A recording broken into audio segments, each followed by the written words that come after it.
এক নম্বরে ধর্মগুরু যারা পূজা দিত। আচ্ছা, তারা বাধা দিল কেন?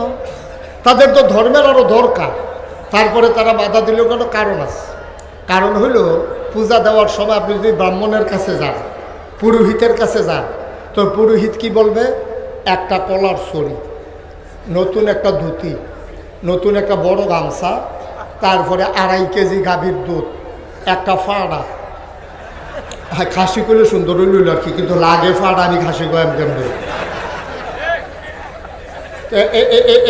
এই জিনিসপত্র ফাইলা টাইলা সব কইয়া দিছে, মানে হাতারা লয়ে গেছে। পূজা শেষ, এই যে ধুতি, গামছা, এই কলার ছড়ি, দুধ, ফাড়া, তারপরে ফাইলা, এই সব এখন ফালাই দিছে না ব্রাহ্মণের বাইত নিয়ে গেছে?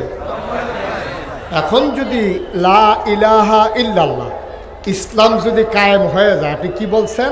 লা ইলাহা, আল্লাহ ছাড়া বিধান নাই, আল্লাহ ছাড়া আবাদত পাওয়ার উপযুক্ত কেউ নাই, পূজা নাই, পার্বণ নাই, যা পাওয়ার আল্লাহ পাবে। সাজদা দেবেন আল্লাহরে, ডাকবেন আল্লাহরে, চাইবেন আল্লাহর কাছে। এখন তৎকালীন যারা ব্রাহ্মণ, তারা ধর বোকা না, তারা বুঝা ফেলাইছে যদি এক আল্লাহর দিন কায়েম হয়ে যায়, তাইলে তো পূজা শেষ। পূজা শেষ মানে ধুতি শেষ, ধুতি নাই মানে গামছাও নাই, গামছা নাই মানে ছাগলও নাই, কলার ছড়িও নাই, দুধও নাই। তাইলে হেবারে তো না খাইয়া মরণের বুদ্ধি।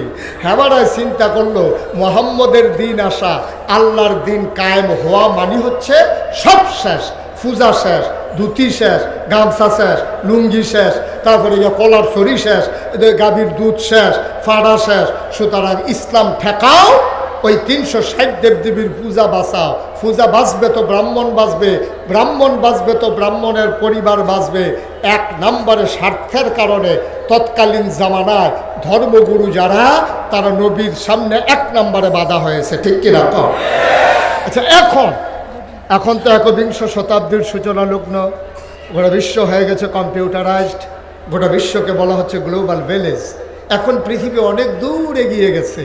আমরা সোনার ঘরের জায়গায় টিনের ঘর হয়েছে, টিনের ঘরের জায়গা তখন বিল্ডিং হয়েছে। আমরা ফলাফলে শিক্ষিত ইতিহাসে, এটা বিদেশ গিয়া টেহা পাড়াইতে আছে। আমরা অনেক দূর আগাইছি।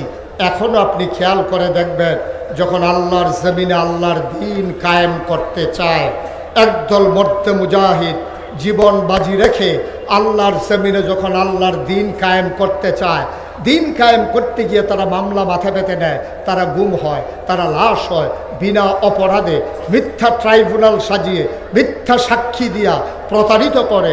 তারপরে আপনার জুডিশিয়াল কিলিংয়ের মাধ্যমে আমার উপরস্থ নেতাগুলোকে যখন হত্যা করা হচ্ছে, তখন একদল আলেম নামদারি কুলাঙ্গার, তারা তাদের পক্ষ নিয়ে, শাসক শ্রেণীর পক্ষ নিয়ে ইসলামী আন্দোলনের বিরোধিতা করেছে, ঠিক কিনা?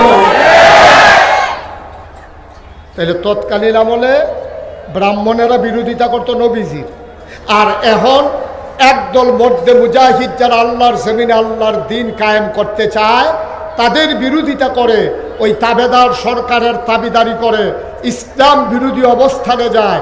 ওই তৎকালীন ব্রাহ্মণ আর ইসলামের বিরোধী আজকের আলেম ওলামা, ওরা যেন একই সূত্রে গাথা, ঠিক কিনা?